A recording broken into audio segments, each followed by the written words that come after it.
Hello student, आज का video उन लोगों के लिए है जो 14 जून को संयुक्त स्नातक स्तरीय परीक्षा देकर आए और उन्हें काफ़ी निराशा हुई क्योंकि पेपर उनका सही नहीं गया। लेकिन अब उनके लिए एक बहुत बड़ी आपकी खुशखबरी है कि वो उन लोगों के लिए एक स्नातक स्तरीय आपका कनिष्ठ सहायक की परीक्षा आयोजित होनी है, जो विभिन्न जो हमारे कोर्ट होते हैं, डिस्ट्रिक्ट कोर्ट उनमें, और जो हमारी पारिवारिक कुटुंब अदालतें होती हैं उनमें, हाई कोर्ट के अधीन ही ये आपके नियुक्तियां होंगी। लेकिन UKSSC ही इनको कराएगा। तो इसमें एडवांटेज क्या है, देखो, जिन लोगों ने पढ़ाई करी है, निराशा हाथ लगी है, उन्हें 2 महीने का समय और मिल गया है। तो इसमें इन लोगों के लिए एडवांटेज क्या है, पहले तो कनिष्ठ सहायक, ये जो सामान्य कनिष्ठ सहायक होता है वो न्यायालय के कनिष्ठ सहायक से अलग होता है, क्योंकि इसमें स्नातक माना है। और उसमें क्या होता है, स्नातक माना है तो सीधी सी बात है, न्यूनतम आयु 21 वर्ष और अधिकतम आयु इसमें 35 वर्ष है, जो आयु सीमा है। तो इसमें जो कनिष्ठ सहायक की एज है 18 से 42 वाली, उसमें तो आपका 3 साल यहाँ कम हो गए, 10 साल का तो एज का गैप आ गया। दूसरा यह है कि एक बार के लिए कोई नया स्टूडेंट जो ग्रेजुएट हो चुका है, वो अगर प्रतिभाग करना भी चाहता है तो 2 महीने में तैयारी नहीं हो पाएगी। ये उन लोगों के लिए ही अपॉर्चुनिटी है जो हाल फिलहाल आपके पटवारी या कंबाइंड एग्जाम की तैयारी कर रहे थे, क्योंकि वो भी ग्रेजुएट लेवल का एग्जाम था, ये भी ग्रेजुएट लेवल का एग्जाम है। तो इसमें सबसे बड़ा एडवांटेज ये होने वाला है, जो लोग पटवारी के एग्जाम की तैयारी कर रहे थे और उन्हें लगा कि भाई थोड़ा बहुत कुछ कसर रह गई है और मेरिट में नहीं आ पाएगा, तो उन लोगों के लिए सुनहरा अवसर बन जाएगा, क्योंकि ये पटवारी का एग्जाम जो आपका हुआ था, इसके लिए उन्होंने तैयारी करी है, 2 महीने उनको और मिल गए हैं। दूसरा यह है कि नया कोई इसमें आएगा नहीं, और आता भी है तो इतनी 2 महीने में क्या कौन सी तैयारी हो जाएगी, ये बहुत बड़ी बात है। दूसरा इसमें क्या है कि कनिष्ठ सहायक है, इसलिए भी अलग है क्योंकि जो UKSSC कनिष्ठ सहायक सामान्य विभिन्न विभागों के लिए कराता है, वो कनिष्ठ सहायक आपका एक 100 नंबर की प्रतियोगिता, 100 नंबरों की जो आपका एग्जाम होता है वो 100 ही नंबर का होता है। इसमें 140 नंबर का होगा। अब इसमें क्या है कि पहले तक जो आयोजन हुए हैं, अगर उनको देखोगे तो 140 नंबर में से 60 नंबर का लगभग उन्होंने उत्तराखंड पूछा है और 60 नंबर का लगभग उन्होंने GS पूछा है और 20 नंबर का हिंदी और करंट से संबंधित पूछे हैं। तो कुल मिलाकर के जो उनका 140 नंबर का पैटर्न था वो थोड़ा अलग है इससे, उसमें रीजनिंग वगैरह नहीं था। हालांकि UKSSC बहुत जल्दी इसका सिलेबस जारी करने वाला है अपनी साइट पर, उसके बाद हम इसके सिलेबस पर बात करेंगे। लेकिन अगर जो हाईकोर्ट पिछले बार तक करा रहा था उसी पैटर्न पर कराएगा तो ये 140 नंबर की परीक्षा होगी। अभी भी नंबर 140 की होने वाली है, पर इसमें आपका सब्जेक्ट क्या क्या होंगे ये डिसाइड अभी तक नहीं हुआ है। तो इसका जैसे ही सिलेबस आएगा वैसे ही आपका पता चल जाएगा कि क्या क्या इसमें होना है। तो अभी तक एक तरीके से हम रणनीति के तौर पर देखें तो उन लोगों के लिए ये बहुत बड़ा एडवांटेज है जो अभी तक 14 तारीख वाली परीक्षा की तैयारी कर रहे हैं, वो फुल टच में है, पूरी तैयारी में है। थोड़ा बहुत उनका दिन खराब रहा, इसीलिए हो सकता है कि निराशा हाथ लग गई है, लेकिन उनके लिए ये काफी आपका सुकून देने वाला है कि 259 पोस्ट है, 259 पोस्टें हैं ये। अगर हम देखें तो देख लो, ये इसमें आपका 230 तो ये कनिष्ठ सहायक जो सिविल न्यायालय है, सिविल न्यायालय जिले में है ना, 230 तो उसकी है। 29 पद ये आपका कनिष्ठ सहायक कुटुंब न्यायालय में है। तो 259 पद हैं ये, क्योंकि ये जो पद हैं ये तो स्टेनोग्राफी के हैं, मतलब आंसू लिपि के हैं, तो इसमें हर कोई प्रतिभाग करता नहीं है क्योंकि शॉर्ट हैंड इसमें सीखना पड़ता है। तो ये आपका सब सामान्य के लिए नहीं, आंसू लिपि वालों के लिए है। ये जो आपका 2 जगहों पर पद है, 259 पद हम इन्हें कह सकते हैं। ये 259 पद सीधे सीधे हैं आपके किसके, कनिष्ठ सहायक विभिन्न आपके सिविल न्यायालय और कुटुंब न्यायालयों में। तो इसमें ग्रेजुएट लेवल है, तो इसमें आपका ये कनिष्ठ सहायक अन्य से थोड़ा अलग हो जाता है।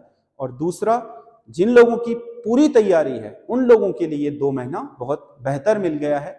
मतलब ये सोचो कि 14 को रिजल्ट आया, 14 को पेपर हुआ और 15 को ये आपका विज्ञप्ति जारी कर दी गई। तो इससे कहीं ना कहीं उन लोगों के लिए बहुत राहत है जिनको ये लग रहा था कि अब अगला चांस कब मिलेगा या होगा कि नहीं होगा। उन लोगों के लिए चांस भी है और गोल्डन चांस भी है। गोल्डन इसलिए है क्योंकि वही लोग टच में हैं और वही लोगों की उम्र सीमा में ये परीक्षा आयोजित होनी है।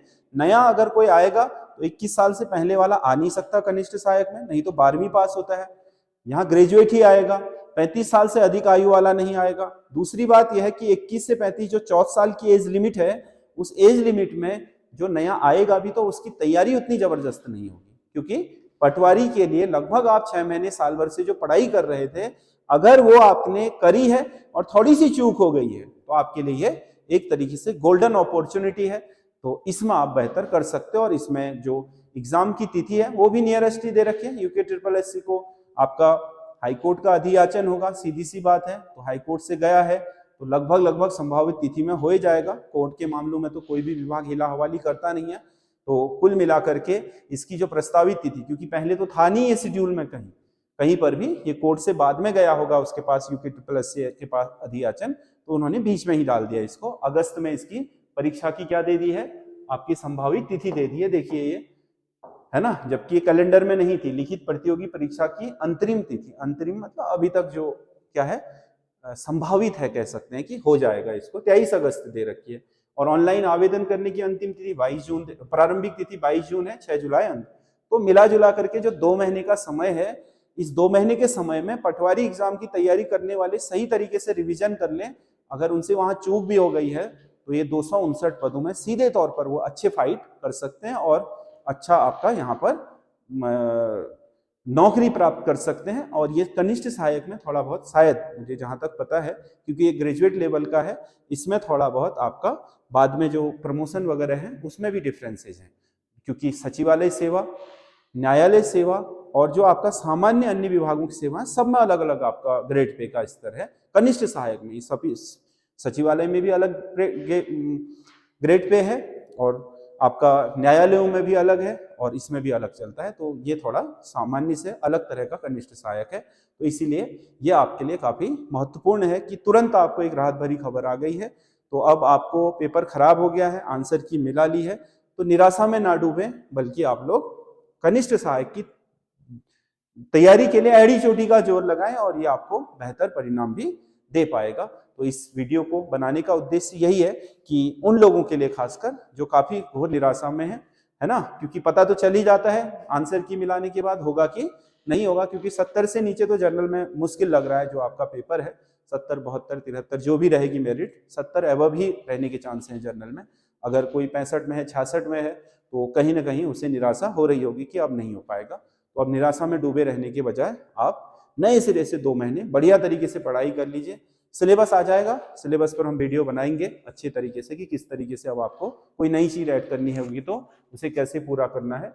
बाकी आप लोग इसको तैयार कीजिए और इसके लिए हम आपके लिए टेस्ट सीरीज भी चला देंगे बहुत जल्दी। सिलेबस आने दो, सिलेबस आने के बाद यूट्यूब पर ही हम आपके लिए इसके लिए टेस्ट सीरीज ले आएंगे इस वाली कनिष्ठ सहायक के लिए। तो वो आपको काफी हेल्प कर देगा कि आपको किस तरीके से प्रश्नों को तैयार करना है, कैसे उत्तर तैयार करने हैं, क्या पढ़ाई करनी है।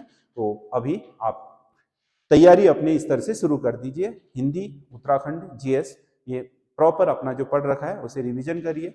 जहां आपसे चूक हुई है पेपर में, ज्योग्राफी, हिस्ट्री, जहां भी आपके कम नंबर बने हैं या उत्तराखंड में, उन आपके पार्ट में ज्यादा आप मेहनत करें, उन पार्ट में आपके ज्यादा आप जोर लगाएं। जो जो कवर नहीं थे उन्हें कवर करने का प्रयास करें।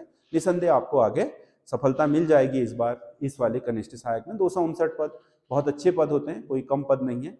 बहुत अच्छा मतलब आपका स्कोर इसमें मतलब अच्छे जो बच्चे हैं उनका सिलेक्शन भी हो जाएगा इसमें, अगर वो अभी मेहनत कर लेंगे तो ये आपके लिए बहुत जरूरी है कि इस समय आप निराशा से उभर करके तुरंत अपने को दोबारा से तैयार करें और इसके लिए पूरी मेहनत करें और आपको निसंदेह इसमें सफलता मिलेगी।